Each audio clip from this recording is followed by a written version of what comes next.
क्या आपने कभी सोचा है कि एक अच्छा, शांत और संतुलित जीवन जीने का असली रास्ता कौन सा है? क्या प्रेम सिर्फ एक भावना है या ये आत्मविकास का जरिया भी बन सकता है? The road less travelled, a new psychology of love, traditional values and spiritual growth, doctor M Scott Peck द्वारा लिखी गई एक क्लासिक किताब है जो हमें ये सिखाती है कि जीवन आसान नहीं होता, लेकिन सही सोच, आत्मानुशासन और सच्चे प्रेम के जरिए हम इसे खूबसूरत बना सकते हैं। ये किताब न सिर्फ हमारी आदतों और सोच को चुनौती देती है, बल्कि हमें आत्मा की गहराई तक ले जाती है। ये एक ऐसी यात्रा है जो कठिन तो है, लेकिन इसी रास्ते पर चलकर हम अपने जीवन का असली अर्थ समझ सकते हैं। तो चलिए जानते हैं इस गहन और प्रेरणादायक किताब का सार हिंदी में। द रोड लेस ट्रैवल्ड एक आत्मविकास की किताब है जिसमें लेखक एम स्कॉट पेक ने प्रेम, अनुशासन, आत्मज्ञान और आध्यात्मिक विकास जैसे विषयों को गहराई से समझाया है। ये किताब न केवल जीवन की कठिनाइयों को समझने में मदद करती है, बल्कि उन्हें पार करने का मार्ग भी दिखाती है। अध्याय 1, अनुशासन, डिसिप्लिन। लेखक के अनुसार जीवन की सबसे बड़ी सच्चाई है, लाइफ इज डिफिकल्ट, यानी जीवन कठिन है। इस कठिनाई का सामना करने का सबसे कारगर तरीका है अनुशासन। अनुशासन के 4 सिद्धांत: समस्याओं का सामना करना, डिलेइंग ग्रेटिफिकेशन, आसान रास्ता चुनने की बजाय मुश्किलों का सामना करना सीखें, स्वीकृति, एक्सेप्टेंस ऑफ रिस्पॉन्सिबिलिटी, अपनी गलतियों की जिम्मेदारी लेना जरूरी है, सत्य को महत्व देना, डेडिकेशन टू ट्रूथ, खुद के साथ और दूसरों के साथ ईमानदार रहना जरूरी है, संतुलन बनाना, बैलेंसिंग, जीवन में संतुलन जरूरी है, न ज्यादा कठोर न ज्यादा नरम। अध्याय 2, प्रेम, लव। पेक प्रेम को एक भावना नहीं बल्कि एक क्रिया मानते हैं, यानी जब आप अपनी सीमाओं को तोड़कर किसी और के विकास के लिए कार्य करते हैं। प्रेम के पहलू: आत्मविकास में सहायक, स्वतंत्रता देने वाला, त्याग की भावना से युक्त, समर्पण और ध्यान की आवश्यकता। वो कहते हैं कि सच्चा प्रेम आपको आत्मनिर्भर बनाता है, न कि किसी पर निर्भर। अध्याय 3, आत्मविकास और आत्मज्ञान, स्पिरिचुअल ग्रोथ अवेयरनेस।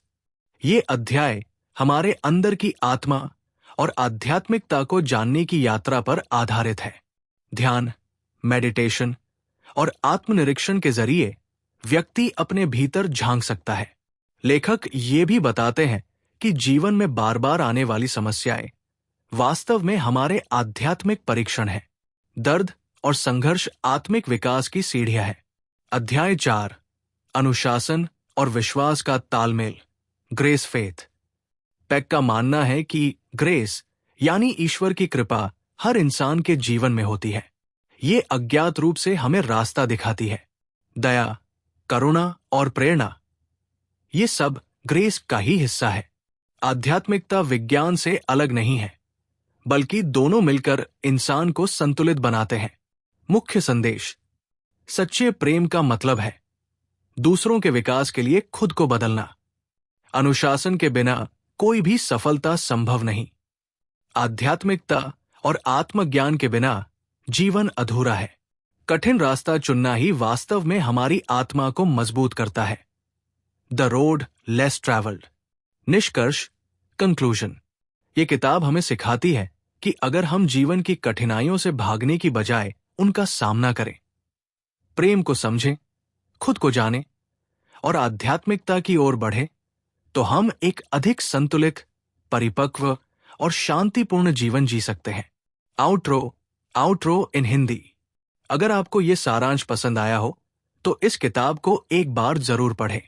यह आपकी सोच, व्यवहार और आत्मा तीनों को बदल सकती है। द रोड लेस ट्रैवल्ड एक ऐसी किताब है जो हर बार पढ़ने पर कुछ नया सिखाती है। तो दोस्तों, द रोड लेस ट्रैवल्ड हमें यह सिखाती है कि असली विकास आसान रास्तों से नहीं, बल्कि कठिन और असामान्य रास्तों से होता है। अनुशासन, सच्चा प्रेम, आत्मज्ञान और आध्यात्मिकता, यही वे 4 स्तंभ हैं जिन पर एक मजबूत और संतुलित जीवन खड़ा होता है। अगर आप अपने जीवन को गहराई से समझना चाहते हैं, खुद को बेहतर बनाना चाहते हैं और सच्चे प्रेम का अर्थ जानना चाहते हैं, तो ये किताब जरूर पढ़ें। कभी कभी वो रास्ता जो कम लोग चुनते हैं, वही हमें हमारी असली मंजिल तक पहुंचाता है। अगर आपको ये सारांश पसंद आया हो तो लाइक, शेयर और सब्सक्राइब जरूर करें और नीचे कमेंट में बताएं कि आपको इस किताब का कौन सा विचार सबसे ज्यादा प्रेरणादायक लगा। मिलते हैं अगली किताब के सारांश में। तब तक के लिए पढ़ते रहिए, सीखते रहिए और बढ़ते रहिए। धन्यवाद।